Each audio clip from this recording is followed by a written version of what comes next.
I have no idea what's happening. We are just passing by and I love it. Today we are celebrating the Holi event. It's a festival of colors. Holi is a fun festival from India. People celebrate it with colors, music and dancing. Men imens til communiteten her today for den gang as Indisk community. It's for everybody and City of Differdange is helping to spread the culture all over here. Lots of people gathered here. We want to thank IACAL for organizing this. Namaste. I specifically give Mumbai street food. We specialize in South Indian vegetarian food.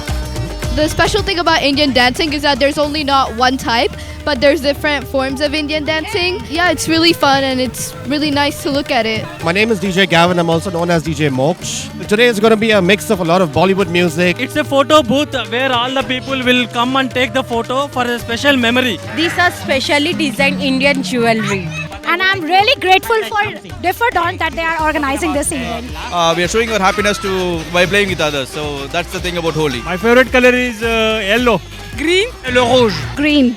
All the bright colors actually. Rouge. Blue. Pink.